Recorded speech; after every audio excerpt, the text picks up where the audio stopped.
because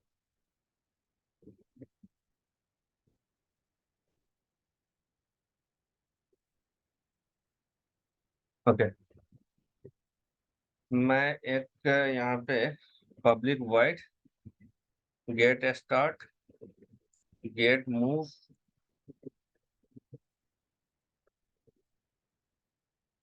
car moving not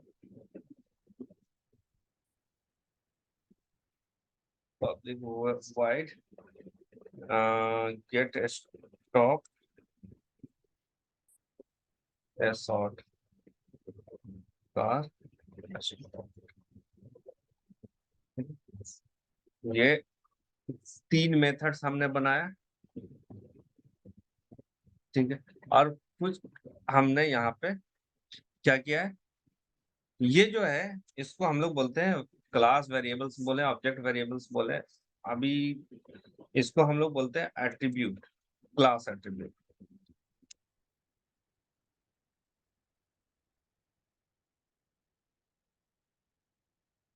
ये हो गया, क्या हो गया, एट्रीब्यूट। और ये जो मेथड हमने बनाया है उसको बोलते हैं हम लोग बिहेवियर, ठीक है।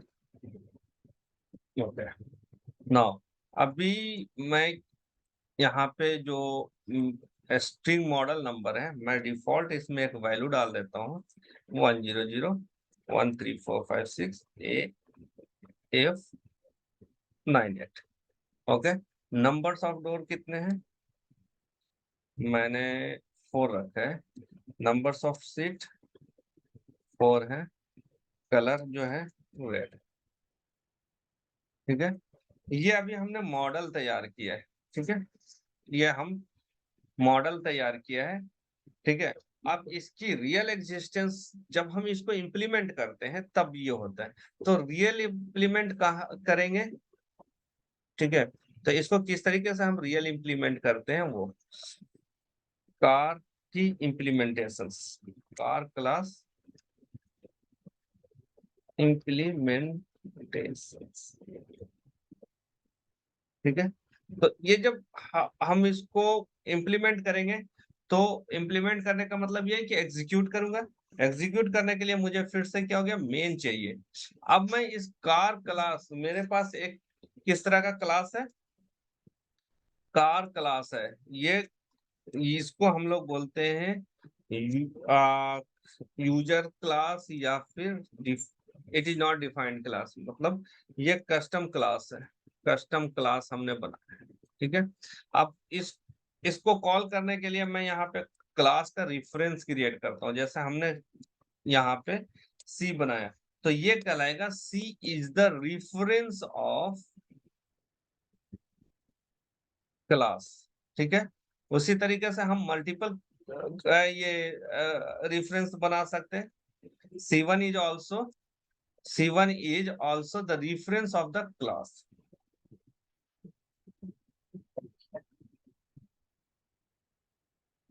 Of class. इसी तरीके से मल्टीपल आप बना सकते हैं ना, रेफरेंस बना सकते हैं।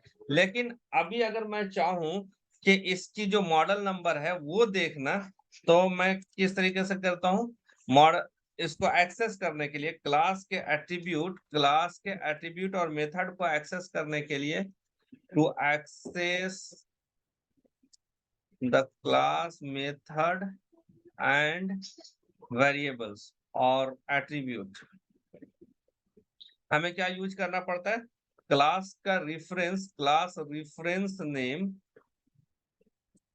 डॉट मेथड का नेम, या तो फिर एट्रीब्यूट, ये कन्वेंशन होता है, ठीक है।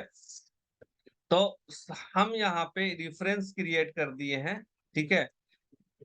ये रेफरेंस जो है उसके थ्रू मैं यहाँ पे, ठीक है, देखिए कलर आ रहा है, मैंने कलर को एक्सेस किया, ठीक है। लेकिन ये यहाँ पे एरर आ रहा है। एरर क्या बोल रहा है कि variable c might not have been initialised, ठीक है, might not have been initialised. मतलब कहने का ये है कि आपने रेफरेंस तो क्रिएट कर दिया है, ठीक है, ऑब्जेक्ट नहीं क्रिएट किया है। जब तक कि इसका ऑब्जेक्ट क्रिएट नहीं करेंगे इट इज नॉट एक्सेसिबल। ठीक है, अगर हम इसको रन करते हैं तो यहाँ पे आपको आएगा ये एरर, एग्जैक्ट एरर आएगा। बोलते हैं variable c might not have been initialised.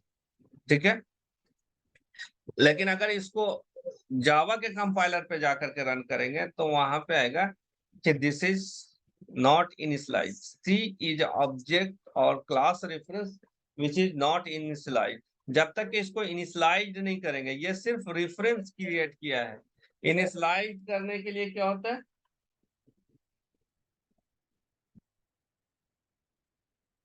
Initialise करने के लिए हम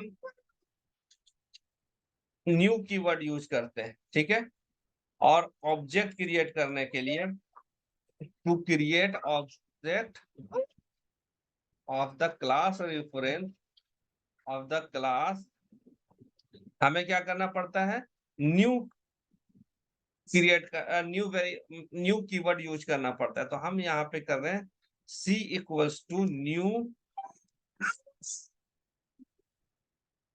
न्यू कार। ठीक है, अब नो ये जो है एरर चला गया और आप रन करेंगे तो आपको रेड ना मिलेगा।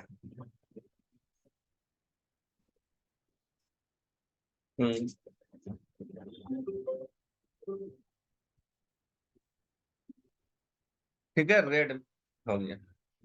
अगर से ये सपोज कर ले कि हमने यहाँ पे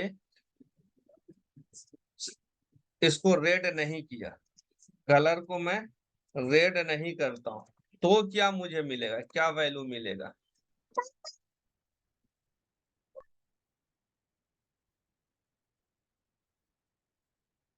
ठीक है, यहाँ पे रन करें तो आपको नल वैल्यू मिलेगा। इट मीन्स आपसे क्वेश्चंस पूछा जाता है 2 या 3 इयर्स के लेवल पे कि मैंने एक क्लास बनाया एंड हमने ये वेरिएबल्स रखा, कार नाम का क्लास बनाया, उसके अंदर हमने एक स्ट्रिंग वेरिएबल्स रखा है। ठीक है, और सपोज कर ले कि वो स्ट्रिंग वेरिएबल्स हमारा इनिशियलाइज नहीं हुआ है। ओके, इनिशियलाइज नहीं हुआ है, तो उस वेरिएबल्स का वैल्यू क्या होगा जब हम उसे कॉल करेंगे, उस वेरिएबल्स का वैल्यू क्या होगा, उस क्लास एट्रीब्यूट्स का वैल्यू क्या होगा जब हम उसे कॉल करते हैं, तो that will be the null. क्या होगा, नल वैल्यू होगा।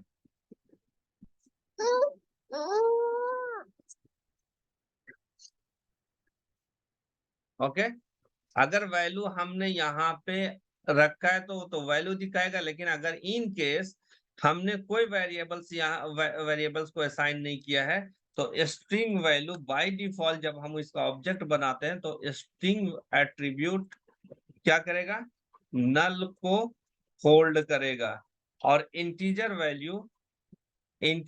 एट्रीब्यूट 0 को होल्ड करेगा। ठीक है, नल क्या होगा, आप स्ट्रिंग नल होगा और डेट भी नल होगा। और देखें यहाँ पे अगर मैं यहाँ पे डेट लिखता हूं, डेट डेट कीवर्ड डेट लिखता हूं मैं।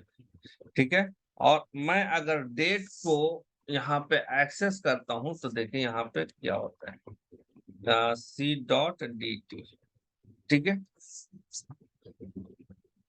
तो नल, तो डेट और स्ट्रिंग आपका नल होगा, इंटीजर वैल्यू जो होगा वो आपका 0 होल्ड करेगा बाय डिफॉल्ट।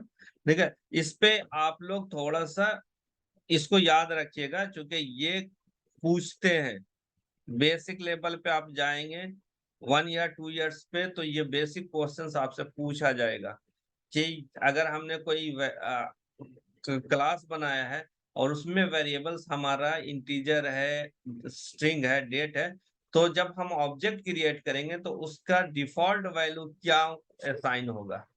ठीक है, यहाँ पे आपका, ठीक है, तो डेट और स्ट्रिंग के केस में नल होगा, इंटीजर वाले केस में क्या होगा, आपका 0 होगा। जीरो। अगर डबल होगा तो 0.0 हो जाएगा, लॉन्ग होगा तो 0.0 होगा। इनके इन शॉर्ट जो भी न्यूमेरिक वैल्यू होल्ड करता है वेरिएबल्स, वो आपका क्या होगा, 0 हो जाएगा। ठीक है। अब यहाँ पे मैं मेथड को कॉल कर रहा हूं, ऑब्जेक्ट के मेथड को कॉल कर, मेथड कॉल, ठीक है। एस डॉट सी डॉट, देखिए मेथड हमारा कौन कौन सा है, मूव स्टार्ट है ना। स्टार्ट को मैंने कॉल किया,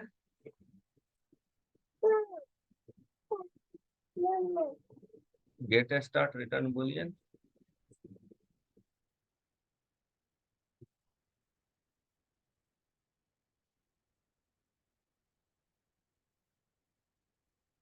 सॉरी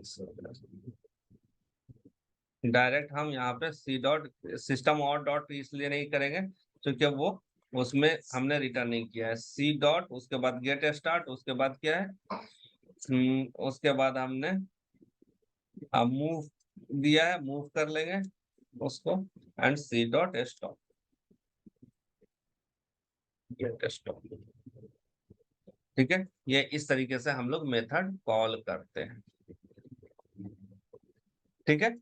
अब सपोज कर ले कि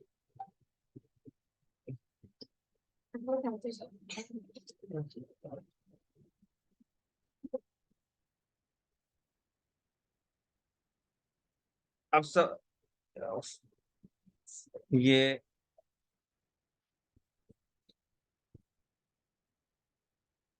यहाँ पे ये जो मेथड है, ये मेन मेथड है, इसको कॉल करने के लिए तो मैंने कोई ऑब्जेक्ट नहीं क्रिएट किया है ना। तो ये क्या होता है इंटरनली, ये मेन ऑब्जेक्ट मैंने पहला क्लास में बोला था कि अभी आप छोड़ दे रहे हैं इसको। मेन ऑब्जेक्ट चूंकि स्टैटिक है तो वो क्लास के नेम से वो क्या होता है, कॉल होता है। ठीक है, क्लास के नेम से, क्लास के रेफरेंस से। तो यहाँ पे मैं देखता हूँ एक स्टैटिक वेरिएबल्स लेता हूँ, पहले एक स्टैटिक वेरिएबल्स लेता हूँ, my class count.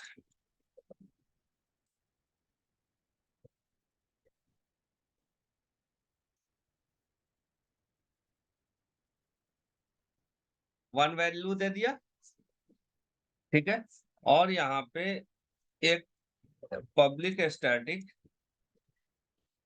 Wide get count increase. ठीक है, अब यहाँ पे मैं क्या कर रहा हूँ, माई काउंट जो है उसको प्लस प्लस कर रहा हूँ और एस आउट कर रहा हूँ माई काउंट। ठीक है, नाउ मैंने यहाँ पे एक क्लास जो हमने सी बनाया हुआ है, ये क्लास का ऑब्जेक्ट है, सी जो है क्लास का ऑब्जेक्ट है। तो देखें यहाँ पे जब हम सी डॉट माई काउंट करेंगे तो ये ये आपको शो नहीं करेगा। क्यों नहीं शो करेगा, बिकॉज वो सिर्फ रेफरेंस से कॉल होता है, ऑब्जेक्ट से कॉल नहीं होता है। स्टैटिक वेरिएबल जो है वो क्लास के रेफरेंस से कॉल होगा, यानी कि वो क्लास वेरिएबल कहलाएगा। ठीक है, अब यहाँ पे देखें कि ये जो स्टैटिक है, जो हमने वेरिएबल्स बनाया, ये स्टैटिक, इसको हम लोग बोलते हैं क्लास वेरिएबल्स। और ये जो बना है स्ट्रिंग मॉडल जो विदाउट स्टैटिक है, इसको हम लोग एट्रीब्यूट, और किसका एट्रीब्यूट, एट्रीब्यूट ऑफ ऑब्जेक्ट हो जाएगा। ये सारे एट्रीब्यूट ऑफ ऑब्जेक्ट हो जाएंगे। मैं स्टेप बाय स्टेप आपको बताते जा रहा हूं ताकि कंफ्यूजन ना हो। ठीक है, तो ये क्लास वेरिएबल्स हो गया।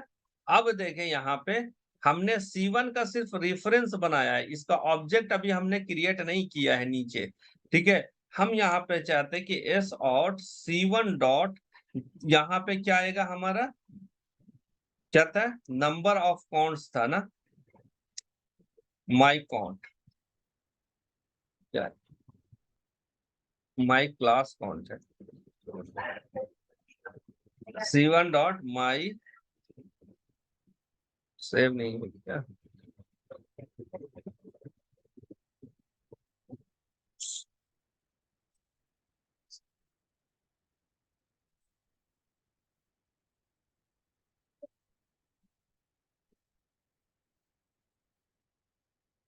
और क्या होगा ये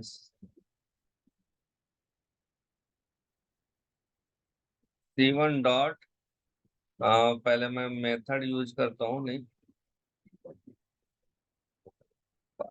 इसका मेथड है ये क्या बोल रहा है,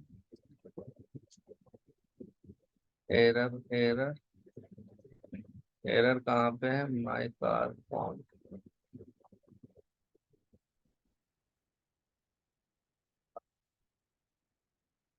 एक सेकंड, एरर पहले रिमूव करें, एरर नहीं है, C1 है। ओके, एस और C1 डॉट, क्या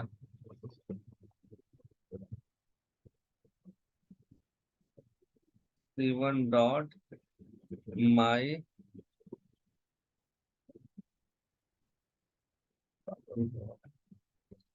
C1 मैंने बना दिया है, C1 का हमने,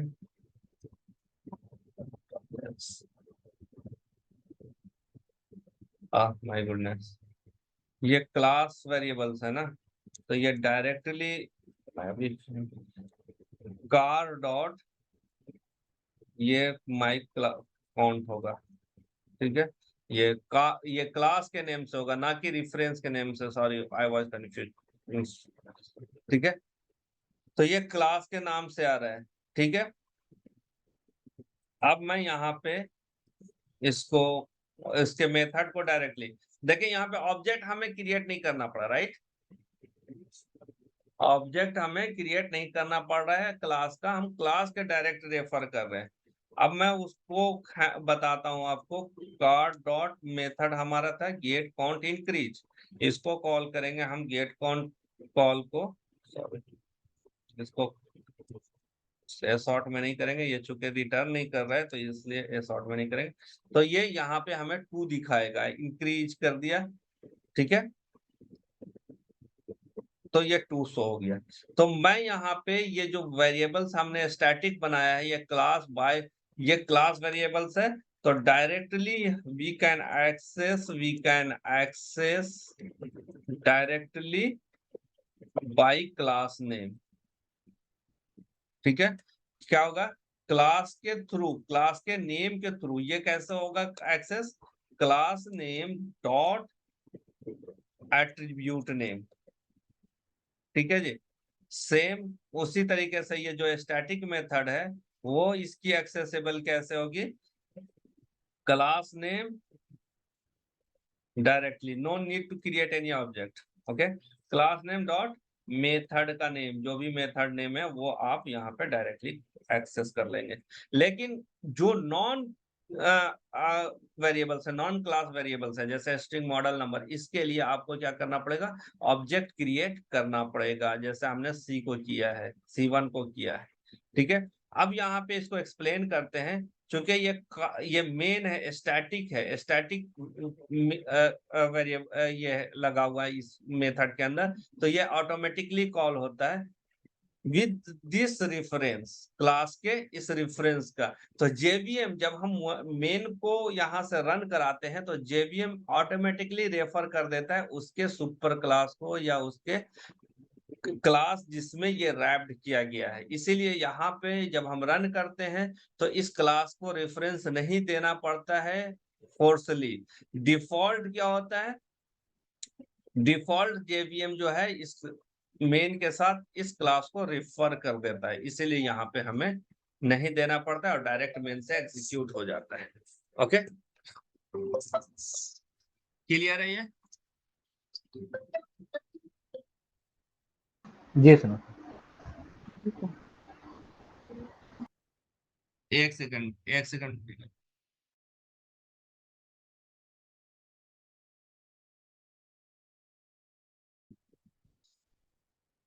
ओके, तो ये क्लियर है, क्लास एंड ऑब्जेक्ट, जब भी आप क्लास बनाएंगे तो इस तरीके से आपको ऑब्जेक्ट बना करके क्रिएट, आपको एक्सेस करना पड़ेगा।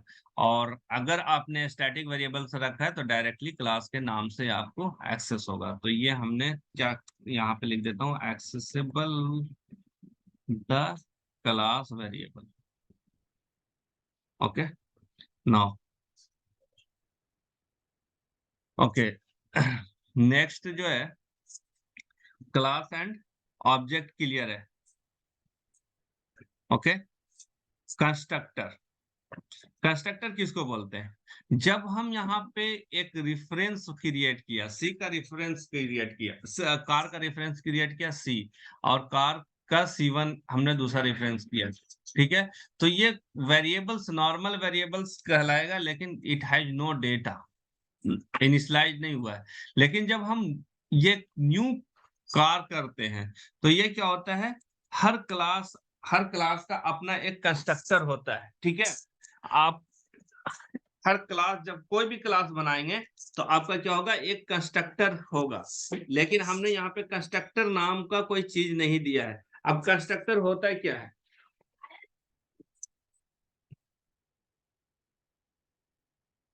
ठीक है, कंस्ट्रक्टर क्या होता है? जब मेथड कंस्ट्रक्टर जो होता है वो एक ऐसा मेथड होता है जो क्लास के नाम का होता है। कंस्ट्रक्टर क्या होता है? क्लास के नेम का method, method, a method which is named on class, ठीक है?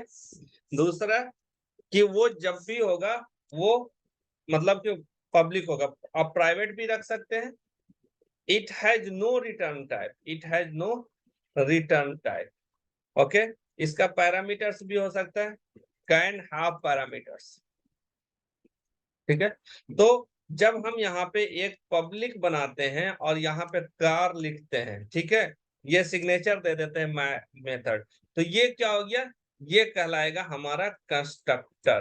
क्या है ये? क्या कहलाएगा? कंस्ट्रक्टर। लेकिन हम लोग कंस्ट्रक्टर हमेशा नहीं क्रिएट करते हैं, ठीक है? ये हमने कंस्ट्रक्टर क्रिएट कर दिया विथ नो पैरामीटर्स, ओके? तो जब भी हम कॉल करेंगे तो ये वाला ये जो मेथड है ना वो कॉल होगा, ठीक है? कौन सा कॉल होगा? इस कार के अंदर ये जो मेथड अभी हमने क्रिएट किया है वो कॉल होगा, this assort first execute this method.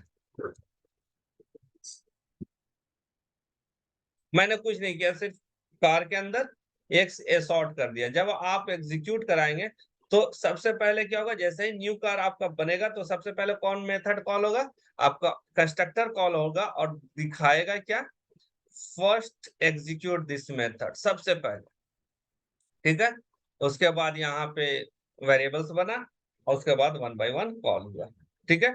तो जब किसी क्लास के नाम से अगर उस क्लास के अंदर, उसी सेम क्लास के अंदर कोई मेथड बनाते हैं तो वो कहलाता है कंस्ट्रक्टर। अब अगर हमने कोई कंस्ट्रक्टर जो है नहीं क्रिएट किया है तो जेवीएम जो है वो ऑटोमेटिकली एक कंस्ट्रक्टर बनाएगा, ठीक है? विदाउट कंस्ट्रक्टर ये एग्जीक्यूट नहीं होगा। लेकिन अगर किसी क्लास के अंदर हमने कोई कंस्ट्रक्टर नहीं बनाया, जैसे ये हमने कंस्ट्रक्टर बनाया, कंस्ट्रक्टर नहीं बनाया, तो जब हम इंप्लीमेंट कर रहे हैं और ऑब्जेक्ट जब उस क्लास का बनाते हैं, उस टाइम पे एग्जीक्यूशन टाइम पे एग्जीक्यूशन टाइम पे जेवीएम है वो एक ब्लू और ये एक फेक कंस्ट्रक्टर क्रिएट कर देगा, ठीक है? एक फेक कंस्ट्रक्टर क्रिएट कर देगा, ठीक है? नाउ अब यहाँ पे हम कंस्ट्रक्टर को ओवरलोड भी कर सकते हैं, यानी कि we can have multiple constructor, ठीक है? ये भी क्वेश्चन आता है कि आप एक से ज्यादा कंस्ट्रक्टर रख सकते हैं या नहीं रख सकते? हाँ, ऑफ कोर्स एक से ज्यादा कंस्ट्रक्टर रख सकते हैं, लेकिन ये कंस्ट्रक्टर हम अगर इसको मतलब डिफरेंट आइडेंटिफाई करने के लिए, जैसे अभी हमने यहाँ पे एक ही रखा है, अभी मैं बोल रहा हूँ कि हाँ एक से ज्यादा कंस्ट्रक्टर रख सकते हैं, लेकिन यहाँ पे तो नहीं एरर आ रहा है। क्यों एरर आ रहा है? क्योंकि जब हम एक ही नाम के दो मेथड बनाते हैं तो ये एक ट्विंस हो जाता है, और रियल लाइफ में तो आप ट्विंस को आइडेंटिफाई करना मुश्किल है। तो ये टेक्निकल लाइफ में जेवीएम के लिए ये काफी ज्यादा मुश्किल हो जाता है कि किस को आप कॉल कर रहे हैं। That is called ambiguity.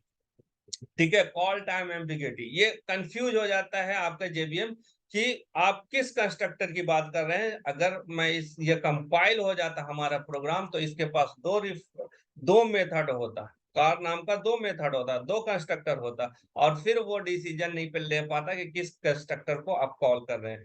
तो इस एम्बिग्यूटी को रिड्यूस करने के लिए इस यहाँ पे हम लोग क्या करते हैं, इसको डिफरेंट बनाते हैं। नेम सेम होगा, हम यहाँ पे क्या करते हैं, मॉडल नंबर यहाँ पे हम दे देते हैं, स्ट्रिंग मॉडल नंबर।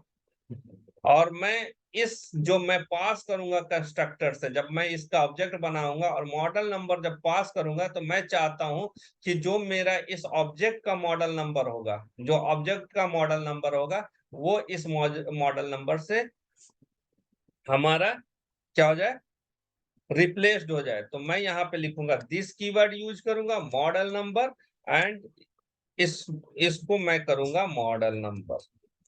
ठीक है, दिस कीवर्ड किस लिए यूज किया जाता है, क्लास वेरिएबल्स को रेफर करने के लिए। दिस के मतलब आप देखें यहाँ पे मॉडल नंबर, ये मॉडल नंबर जो है सेम है हमारा ये मॉडल नंबर से, क्लास का नंबर से। ठीक है, जो मैंने यहाँ पे इस मेथड के अंदर, मैं इस मेथड को ऊपर लेके चलता हूँ आपको आसानी समझाने के लिए, यहाँ पे मैं डिफाइन करता हूँ। ठीक है, अब देखिए ये मॉडल नंबर, ये जो मैंने पैरामीटर में दिया है कंस्ट्रक्टर के पैरामीटर में, वो सेम ही है ना, राइट।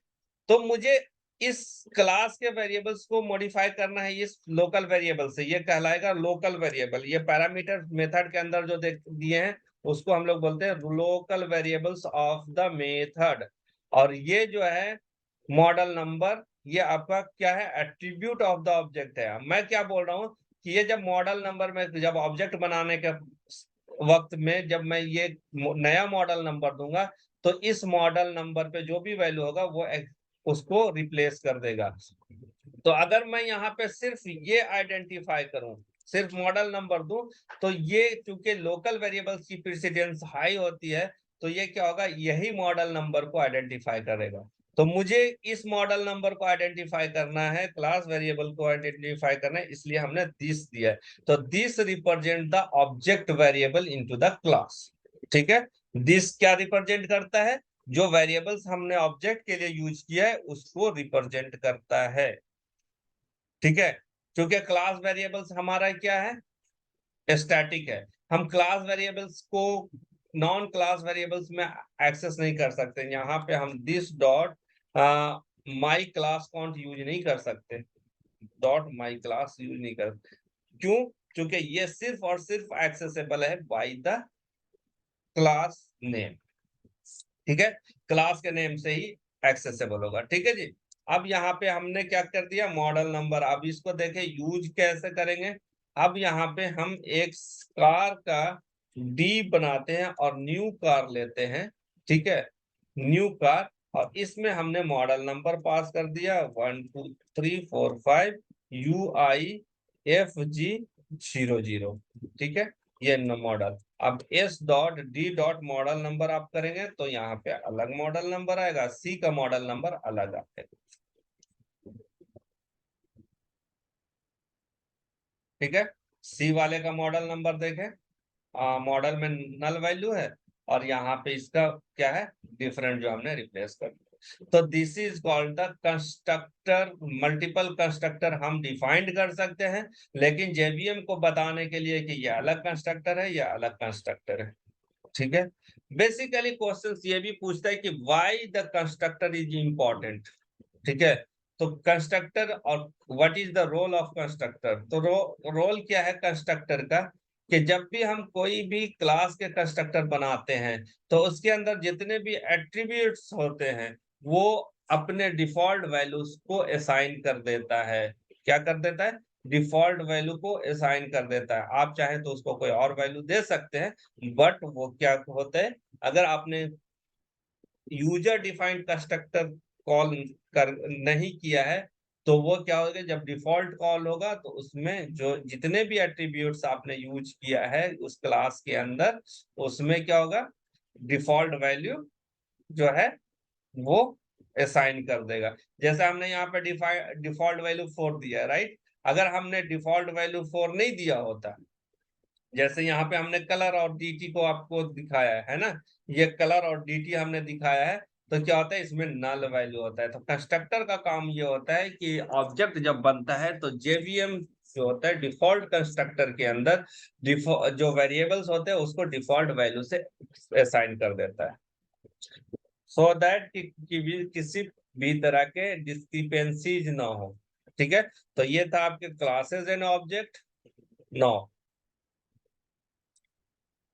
होप ये क्लियर होगा, classes and object.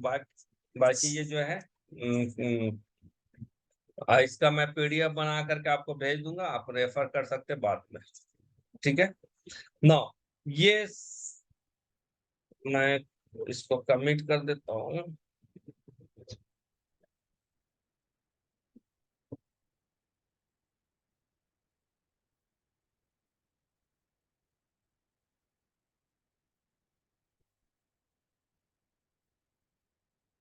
Okay, now एक और, अब मैं चल रहा हूँ सेशंस जो है डे 2 में है कंस्ट्रक्ट की तरफ। Conditional construct, conditional construct. ठीक है, कंडीशनल कंस्ट्रक्ट क्या होता है, या फिर हम लोग बोलते हैं। अब सबसे पहले मैं इसमें जाता हूँ। देखिए, कंडीशनल कंस्ट्रक्ट हम लोग दो तरीके का यूज करते हैं, एक होता है स्विच और एक होता है इफ। ठीक है, कंडीशनल कंस्ट्रक्ट ये होते हैं कि कोई पार्ट ऑफ द लाइन है किसी एप्लीकेशंस में, या फिर सपोज कर ले कि यहाँ पे हमारा एक लाइन है ए शॉप, ये है हेलो वर्ल्ड। ठीक है, या फिर मैं बोलता हूँ गुड मॉर्निंग। ठीक है, अब ये जब गुड मॉर्निंग हमने यहाँ पे जब रन कराया, तो मॉर्निंग में भी रन कराएंगे तो गुड मॉर्निंग आएगा, इवनिंग में भी रन कराएंगे तो गुड मॉर्निंग आएगा, नाइट में भी कराएंगे तो गुड मॉर्निंग आएगा, राइट। जी हेलो, जी सर। ठीक है। अब ये थोड़ा सा ऑकवर्ड लगता है, ब्रिटिश और अमेरिकन यूरोप इंग्लिश में तो ये चले सही ये हो जाता है, लेकिन मैं जो देखा हूँ, और ये इंग्लिश का रूल, मैं इंग्लिश नहीं पढ़ा रहा हूँ, लेकिन यहाँ पे मैं देखता हूँ एक्चुअली अपने इंडिया में कि अगर मैं मॉर्निंग फर्स्ट टाइम मीट कर रहा हूँ और ये 12 o'clock है या पास्ट 12 है, तो इमीडिएट उधर से रिप्लाई आता है गुड नून या गुड आफ्टरनून। ठीक है, तो मैं उस पर बहस नहीं कर रहा हूँ, मैं चाहता हूँ कि इस चीज को कंट्रोल किया जाए according to the hour timing. ठीक है, तो मैं कैसे इसको कंट्रोल करूंगा, यानी कि ये जो पर्टिकुलर गुड मॉर्निंग है, हमने यहाँ पे 3 बनाना होगा। 3 ये मैसेज डिस्प्ले करने के लिए हमें good morning, good noon, good afternoon, good noon, good afternoon and good evening, right. ये 4 ग्रीटिंग्स हैं जिसको हम अलग अलग टाइम पे बोलते हैं। अब ये ग्रीटिंग्स को हमें कंट्रोल करना है। यहाँ पे अगर मैं रन करूंगा तो ये तो मॉर्निंग में भी नून आ रहा है, आफ्टरनून इवनिंग आ रहा है ना। तो इस तरह के इस सिचुएशंस में जब हमें कुछ पर्टिकुलर लाइन या ब्लॉक ऑफ कोड, ठीक है, किसी कंडीशन बेस्ड अगर हमें एग्जीक्यूट करना है, ठीक है, कंडीशन बेस्ड एग्जीक्यूशन परफॉर्म करना है, फिर हम क्या यूज करते हैं, कंडीशनल कंस्ट्रक्ट यूज करते हैं या कंडीशनल ऑपरेटर यूज करते हैं। कंडीशनल ऑपरेटर में क्या दो तरीके क्या है, एक स्विच है और दूसरा इफ है। लेकिन स्विच का यूज हम बहुत समराइज्ड वे में कर सकते हैं, या बहुत ही कंपाइल्ड डेटा कंडीशंस होता है तब करते हैं। लेकिन इफ कंडीशंस जो होता है ये थोड़ा रफ है। ठीक है, रफ क्यों है, क्योंकि I can give the multiple value inside one, लेकिन स्विच के अंदर मैं दे सकता हूं वो भी एक स्टैटिक पैटर्न होगा, ठीक है, स्टैटिक पैटर्न होगा। उस पैटर्न में आप किसी भी तरीके का कंडीशंस अप्लाइड नहीं कर सकते हैं, ठीक है। फॉर एग्जाम्पल मैं यहाँ पे जाता हूं, अगर मुझे फाइल के ऑप्शंस ओपन करना है, कोई फाइल एग्जिस्टिंग फाइल है उसको ओपन करना है, तो I have this options open, ये स्टैटिक वैल्यू है, ठीक है। ओपन करना है तो ओपन पे ही क्लोज आपको क्लिक करना होगा। न्यू पे करेंगे तो एग्जिस्टिंग फाइल ओपन नहीं होगा, न्यू फाइल क्रिएट हो जाएगा, राइट। क्लोज पे करेंगे तो क्लोज हो जाएगा। इट मींस कि स्विच इस तरीके के प्रोग्राम जब हमारे पास वेरी कंपाइल्ड डेटा हो और मैं उसको लेफ्ट राइट नहीं कर सकता हूं, तो उस कंडीशंस में हम क्या यूज करेंगे, स्विच यूज करेंगे, ठीक है। लेकिन सिचुएशंस ये बनता है कि हमें अगर दे दिया जाए, जैसे अभी ये सिचुएशंस है कि रात के 12 बजे 12 o'clock से लेकर के दिन के 12 o'clock